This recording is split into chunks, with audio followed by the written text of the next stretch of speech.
Bom dia, crianças, tudo bem? Na aula de hoje, nós vamos fazer uma revisão para a nossa atividade avaliativa bimestral de espanhol.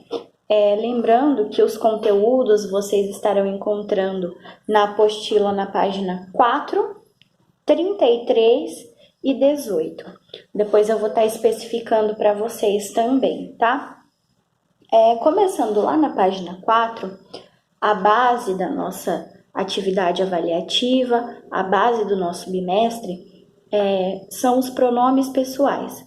Lembrando que pronome pessoal é a pessoa do nosso discurso, a pessoa a qual nós estaremos nos referindo em determinada frase, em determinada oração, enfim. Dentro do espanhol, assim como na língua portuguesa, nós temos singular e plural. Eu vou falar agora para vocês quais são esses pronomes, tá? Respectivamente, singular e plural. Então, a nossa primeira pessoa do discurso é o yo, que sou eu. A segunda pessoa é o tu. Terceira pessoa, él, ella ou usted. Ele, ela, o senhor ou a senhora. Nos outros, nós, vosotros, vós, ellos, ellas e ustedes. Eles ou elas, senhores ou senhoras, tá? Essa é a base do nosso estudo em espanhol nesse bimestre. Depois, lá na página 18,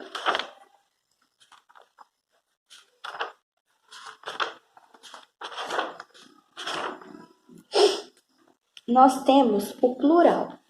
A formação do plural em espanhol, como nós já conversamos, ela é diferente da língua portuguesa.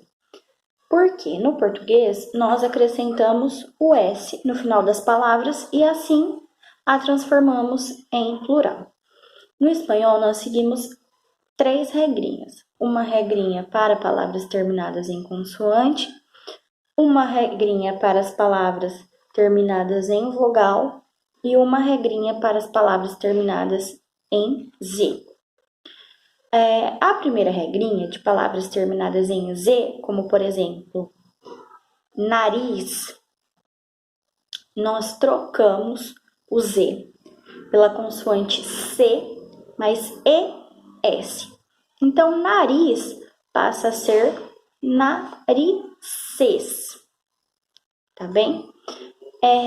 Palavras terminadas em consoante, como por exemplo, móvel, terminada com a consoante L. Nós acrescentamos ES, então móvel passa a ser móviles. Palavras terminadas em vogal, A, E, I, O, U, nós apenas acrescentamos o S no final da palavra, como por exemplo, aqui na apostila de vocês, goma passa a ser gomas, tá? Essa é a formação do plural na língua espanhola. Depois, lá na página 33,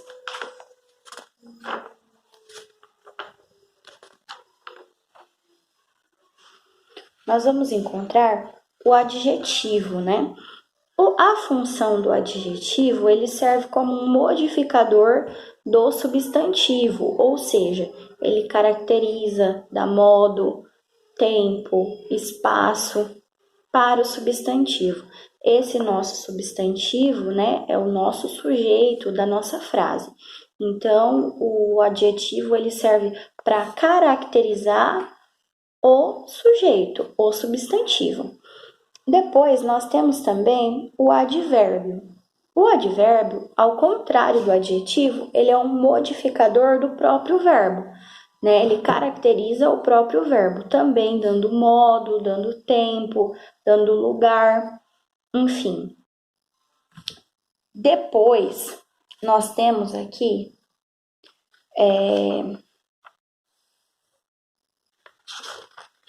o presente do indicativo, tá?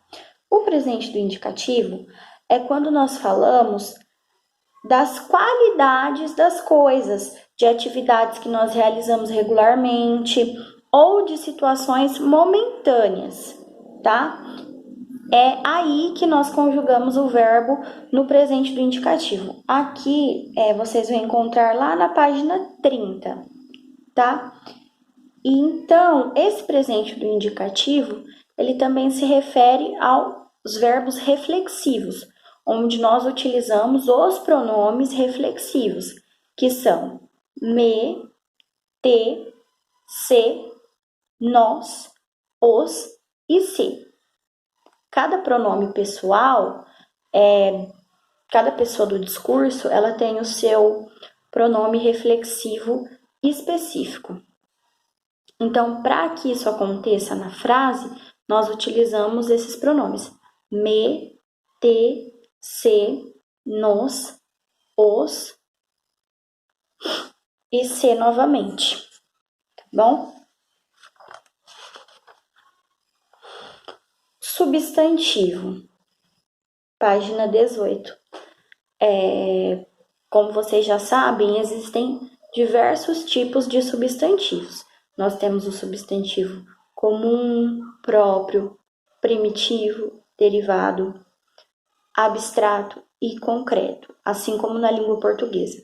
Nessa avaliação, nós vamos utilizar somente comum, próprio, abstrato e concreto. Lembrando que o substantivo próprio trata-se de nomes pessoais, nomes de cidades, estados, países, sempre escritos com letra maiúscula, porque indicam uma característica particular de determinada pessoa ou lugar.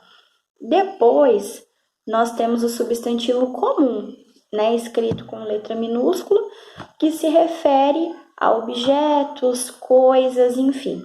Dentro desse grupo, nós temos o substantivo concreto e o substantivo abstrato. Lembrando que o substantivo concreto é algo que nós podemos pegar, que nós temos total firmeza e segurança de que aquilo ali existe de fato, como, por exemplo, um estojo, uma caneta. E os substantivos abstratos, que são aqueles que nós não podemos pegar. Eles são sentimentos, emoções, estados de espírito, coisas que nós sabemos que existimos, que nós sentimos, mas que é algo não visual, que nós não conseguimos visualizar, tá? Então, para a nossa atividade avaliativa é isso. Eu espero que todos tenham tido acesso ao vídeo, assistam até o final, porque no final desse vídeo eu quero que vocês façam a leitura das páginas indicadas, que eu vou indicar aí embaixo para vocês, e que vocês produzam um resumo para fixação de tudo isso que foi dito. Com qual intenção? Para que ao produzir esse resumo, você levante dúvidas, e se essa dúvida não for solucionada com essa explicação, com a leitura das páginas, que vocês venham até mim para que eu possa estar explicando individualmente a sua dúvida, tá ok? Muito obrigada, bom dia para vocês.